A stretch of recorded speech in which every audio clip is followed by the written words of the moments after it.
Bonjour et bienvenue à toi sur l'émission En Amour. Je suis Nicolas, l'auteur du blog graindecoeur.fr et je te souhaite la bienvenue sur le podcast.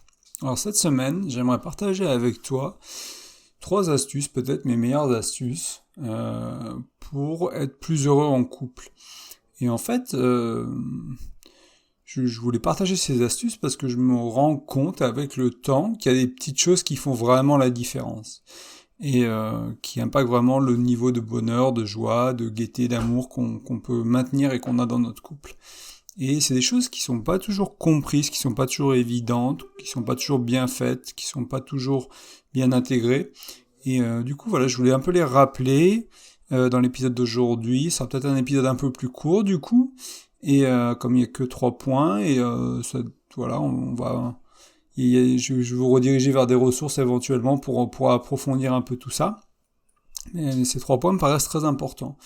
Et je voulais aussi les partager parce qu'il y a beaucoup de couples qui, au bout d'un moment, au bout de quelques mois, quelques années, quelques décennies, deviennent, on va dire, un peu ternes, un peu gris, en termes de... Si on devait faire la météo de leur couple, ce serait plutôt des nuages et de la pluie que du soleil et de la chaleur et puis peut-être du froid. Voilà, on a du mal en fait à rester à deux pendant longtemps et à maintenir l'amour, à maintenir l'intimité émotionnelle, sexuelle. On a du mal à maintenir la qualité de la communication, la connexion qu'on a à l'autre. C'est des choses qui sont pas évidentes, qu'on nous apprend pas, et enfin du moins qu'on nous apprend pas toujours, parce que si vous êtes ici, vous allez apprendre grâce au blog, grâce au podcast. J'espère que je vous apprends des outils qui vous aident à aller dans ce sens-là, et vos retours m'encouragent, on va dire, et me réconfortent, et c'est basé sur mon expérience à moi, c'est des choses que j'ai appris d'autres personnes également, ou des choses que j'ai découvert, on va dire, par la vie, et que j'ai appliquées, et qui ont vraiment transformé mes relations à moi, et qui, je vois, transforment des relations autour de moi aussi, pas que les miennes, et c'est des choses qui ont été testées et validées par beaucoup d'autres personnes, des fois des psychologues, des fois des coachs en développement personnel, des fois des mentors qui, on va dire, viennent plus de l'Est, que ce soit d'Inde ou plus du côté du bouddhisme, etc. Donc je m'inspire de pas mal d'endroits et on a tous, quel que soit l'endroit où on regarde, on a tous des problèmes de relations, en couple ou dans la famille, ou ailleurs, ou avec les amis, et il y a des outils, des clés, des systèmes pour faire en sorte que ça se passe mieux. Voilà, donc on va essayer de se concentrer sur 3 choses qui font vraiment la différence. Et le but, c'est de vous aider à maintenir l'amour, la passion sur le long terme, surtout une fois que la période des hormones, elle passe. Après, souvent, c'est entre quelques mois, 6 mois, peut-être un an pour certains couples, où il y a un peu ce côté où la vie est facile à deux, l'excitation est là, l'engouement est là, parce que on a un câblage qui est fait pour, et puis une fois que ça s'estompe, il n'y a pas grand-chose des fois, où c'est dit, ça commence à devenir compliqué, c'est là où on est sur une pente glissante, vers la fin de la relation, vers la dégradation de la qualité de la relation, pardon, de l'intimité, de la sexualité, voilà, d'un peu tout. Alors la première clé ou la première astuce, c'est la communication. Alors c'est facile à dire, c'est compliqué à faire. J'aimerais tout d'abord vous rediriger sur le blog, donc www.graine-2-coeur.fr, donc graindecoeur.fr, et en laissant votre prénom et votre email quelque part dans l'un des formulaires de capture, vous allez voir, il y en a pas mal. Je sais que des fois il y en a peut-être un peu trop, quelque chose que je suis curieux d'avoir votre retour dessus, si vous trouvez que c'est un peu trop intrusif ou si c'est correct. Voilà, donc en échange de votre nom et de votre prénom et de votre email, vous allez recevoir mon e-book. C'est un PDF en fait qui couvre 5 outils de communication qui vont vraiment vous aider à faire la différence et à mieux comprendre votre partenaire. Et voilà, lisez l'e-book pour aller un peu plus loin, ça va vraiment vous aider. Je vais quand même préciser 2-3 petites choses aujourd'hui dans le podcast sur ce point-là, avant de passer au deuxième, mais je pense que je vais pas reprendre l'e-book ici, ça prendrait trop de temps, mais il vous aidera vraiment à avancer. D'ailleurs, si vous avez déjà lu l'e-book, je serais curieux de savoir également est-ce que ça a été utile pour vous, ce que vous avez pu appliquer dans votre vie de tous les jours, quels sont les 5 outils, dans les 5 outils que je partage, quel est l'outil qui vous a le plus servi, celui qui vous a moins servi, etc. C'est quelque chose qu'il faudrait que je fasse évoluer à l'occasion, cet e-book, et votre retour est important. Moi, des choses qui me paraissent très importantes quand je pense à la communication, ça va être cette notion de ne pas... Alors c'est une notion qui est un peu compliquée, mais elle s'explique en plusieurs étapes, on va dire. Quoi qu'on fasse en tant qu'être humain, on cherche à satisfaire nos besoins. Donc toi, moi, quand j'ai faim, je cherche à manger. Des fois, j'ai un besoin d'amour, des fois j'ai un besoin d'affection, des fois j'ai un besoin de repos, etc. En fait, on se balade dans ce monde, à tout moment de la journée, plus ou moins, on va satisfaire des besoins. Et il y a plusieurs systèmes pour regarder à nos besoins et pour retrouver ce qui est un peu sous la surface de nos actions. Ce qui est sous la surface de nos actions, donc c'est nos besoins. Et on cherche à satisfaire nos besoins. Donc, quoi qu'on fasse, quoi que je fasse, je cherche toujours à satisfaire un besoin. Donc c'est quelque chose que je vais étendre à ma chérie, par exemple, que je vais étendre à mon frère, à ma famille. Et en fait, il n'y a rien de mal à satisfaire ses besoins. Je veux dire, c'est quelque chose, c'est pour ça qu'on est en vie, c'est pour ça qu'on a survécu.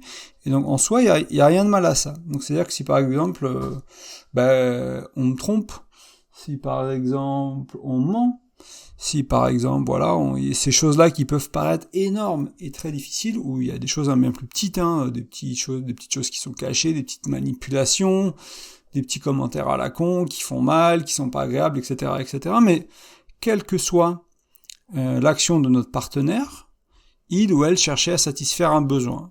Donc ça c'est un fait, et on peut du coup, comme nous on fait pareil, on peut s'éviter de juger le caractère de la personne.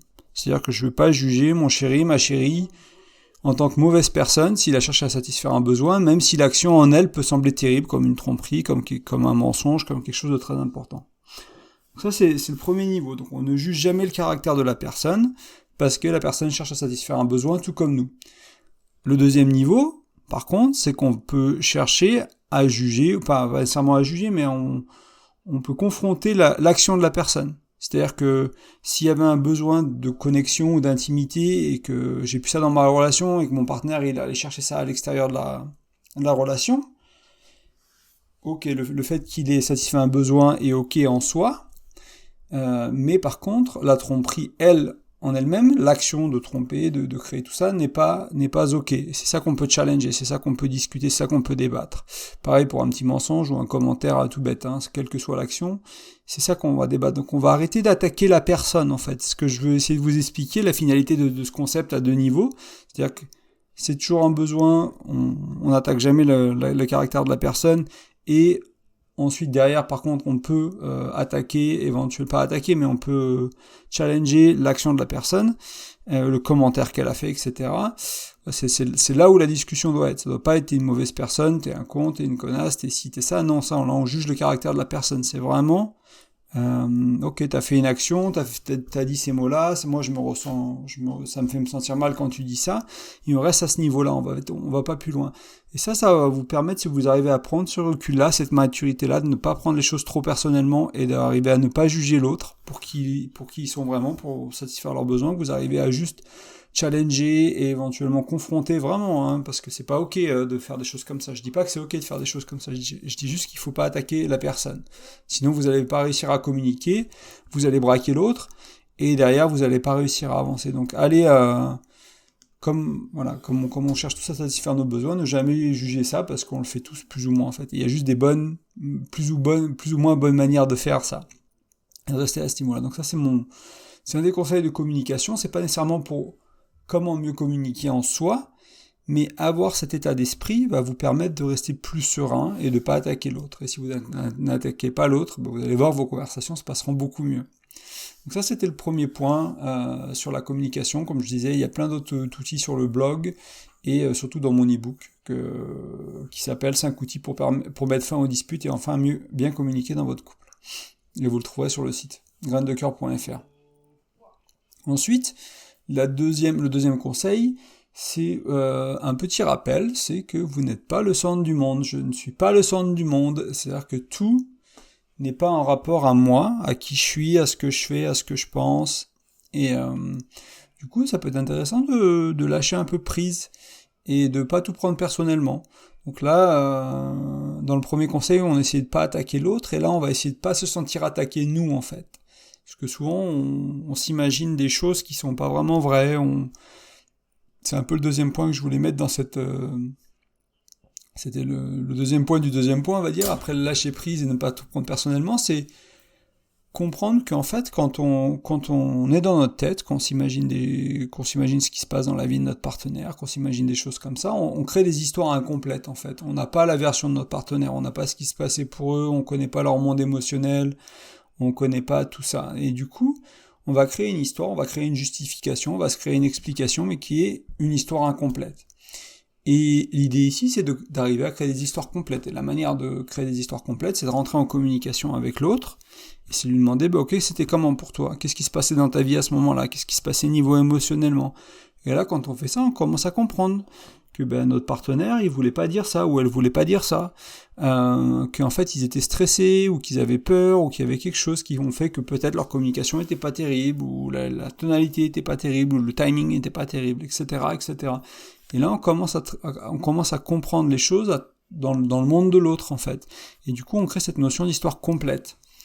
C'est un concept que j'ai amené quelques fois sur le blog, que j'ai pas trop développé, mais c'est vraiment souvent quand on crée une histoire incomplète, c'est quand on regarde les choses de notre point de vue à nous et qu'on parle pas aux autres, qu'on n'implique pas aux autres. C'est pareil au boulot, hein, des fois on se fait des films sur... on a un collègue, on imagine que c'est le pire employé de la boîte parce que on voit ci, on voit ça, on voit ses erreurs, on voit ces choses-là. Je sais que j'ai vu ça beaucoup de fois dans ma carrière.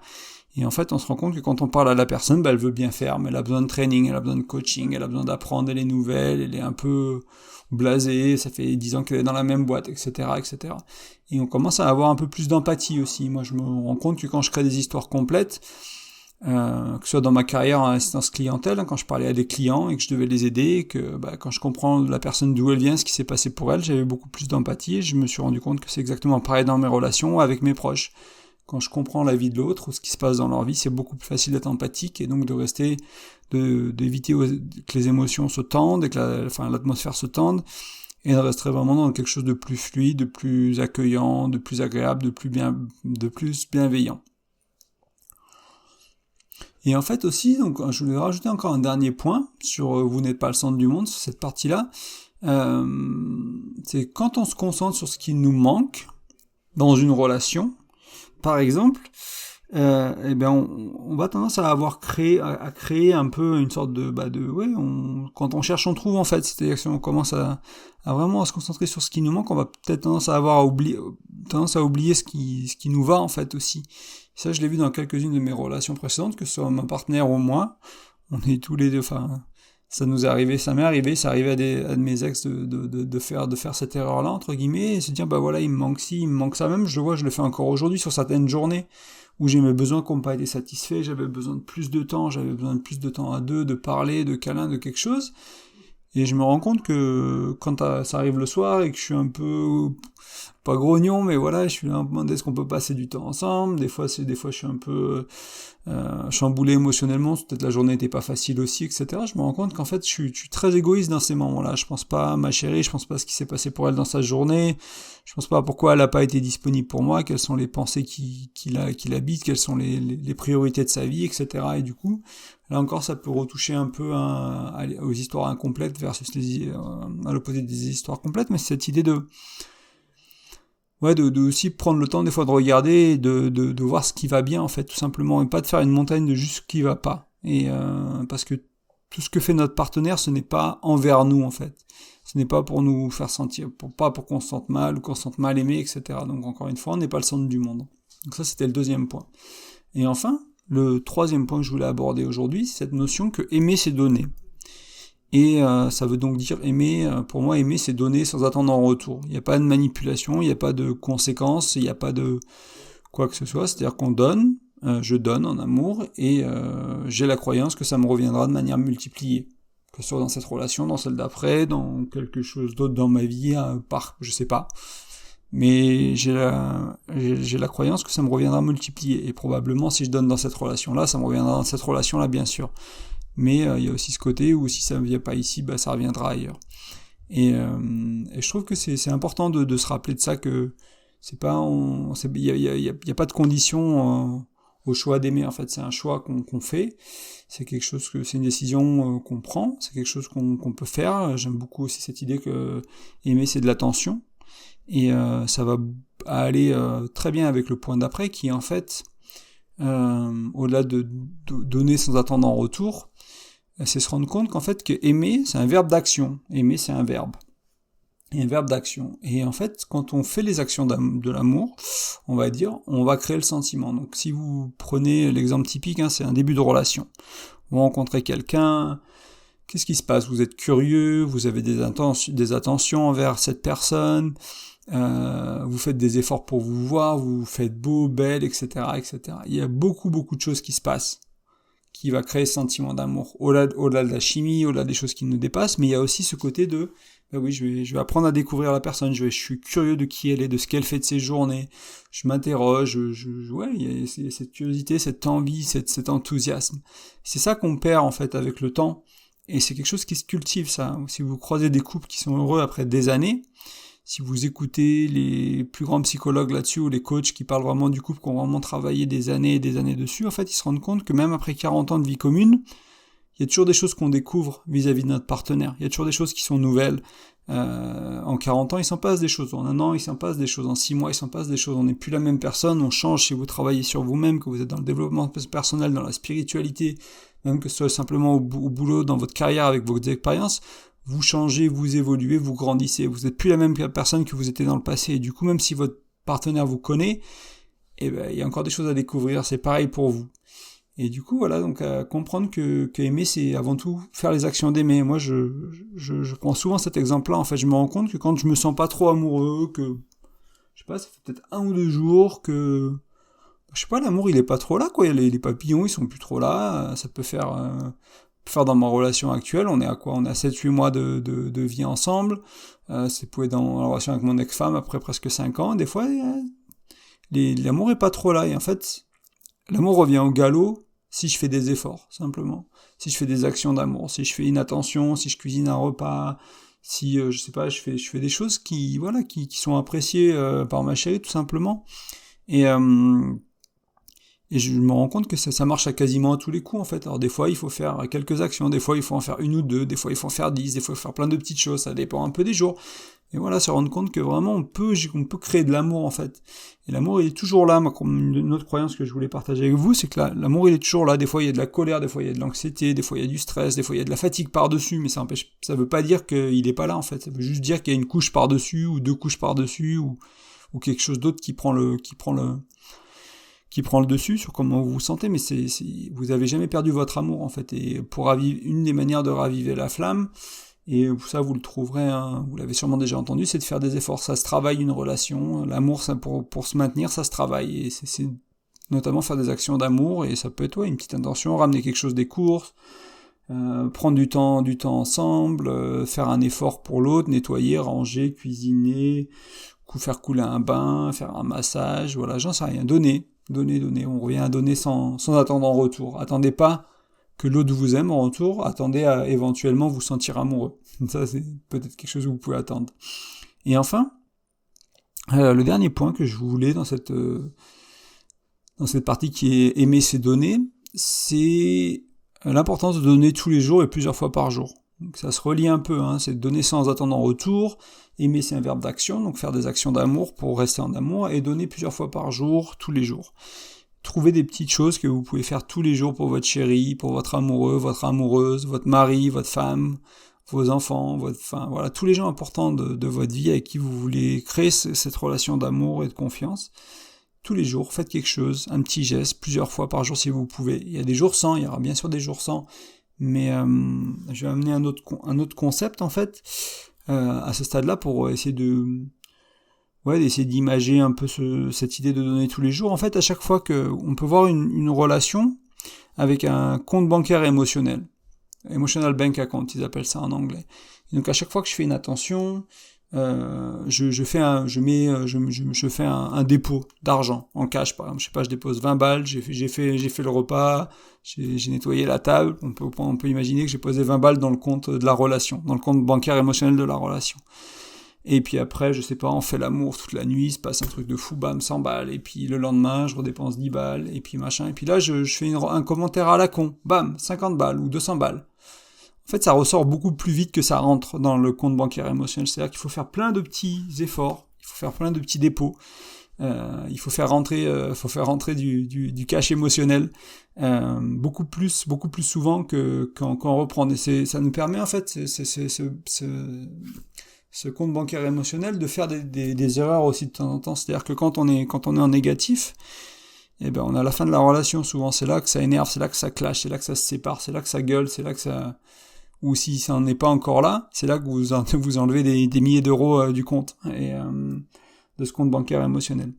Donc cette idée un peu de comprendre, de le mettre de manière un peu plus pratique et de faire l'effort et de voir ça comme quelque chose que vous construisez en fait. C'est comme si vous imaginez que c'est une maison et puis à chaque fois que vous faites quelque chose, vous mettez une petite pierre, vous mettez un petit parpaing, une petite tuile, un petit truc pour construire la maison un peu. Et quand vous faites une connerie, quand ça se passe mal, ou quand vous vous engueulez, bah c'est un coup de marteau dans le mur quoi, ou un coup de masse dans le mur et puis ça tombe. Et voilà, donc ça peut vous aider. Et c'est aussi comme ça qu'on maintient l'amour hein, sur le long terme. Hein. Tous les gens qui sont ensemble depuis des décennies, depuis des années, qui se sentent amoureux, ils vous diront tous la même chose hein, à ce niveau-là. Hein. S'ils sont heureux, s'ils sont épanouis, s'ils sont complices, s'ils sont intimes, il n'y a pas d'autres conseils à donner en fait. Il y en a sûrement plein d'autres choses à dire à côté, mais ça fait partie des choses qu'il faut être capable de faire. Et ça se travaille, ça se développe. Moi j'ai appris à le faire. J'ai pas toujours été très bon à ça, et j'ai appris à le faire, et je peux sûrement encore être meilleur à ça que ce que je le suis aujourd'hui. Donc voilà, pour résumer l'article d'aujourd'hui, donc on a parlé de 3 astuces pour être plus heureux à deux, en couple, quelle que soit votre relation intime. Donc la première, c'est la communication. Donc il y a beaucoup de contenu sur le blog, au-delà de l'e-book. J'en ai parlé un peu aujourd'hui, hein, ne pas partir du principe que l'autre cherche juste à satisfaire ses besoins tout comme nous, donc simplement ne pas l'attaquer personnellement et éventuellement critiquer les actions qu'ils font quand ils font une erreur, quand ils disent quelque chose qui va pas, quand ils font une grosse boulette comme une tromperie ou quelque chose comme ça, mais jamais attaquer les personnes qui sont. Ça permet de rester dans une communication plus ouverte. Ensuite, vous n'êtes pas le centre du monde, donc ne prenez pas tout personnellement, créez des histoires complètes, et ouais, tout ce que fait l'autre n'est pas pour vous embêter, tout simplement. Ils ont leur raison à eux. Et enfin, aimer c'est donner, donc cette notion de donner sans attendre en retour, que aimer c'est un verbe d'action, et que c'est important de donner tous les jours pour construire votre relation et créer quelle que soit la métaphore hein, qui vous parle le plus, la maison, le compte bancaire émotionnel, etc. etc. Donc voilà, c'était le podcast d'aujourd'hui. Avant de partir, j'aimerais vous rappeler l'e-book. Je le fais à chaque fin d'épisode, on en a parlé tout à l'heure, mais je vais pas aller plus loin. Comme on a déjà parlé, c'est juste sur gran-2-coeur.fr, donc tiré du 6 à chaque fois.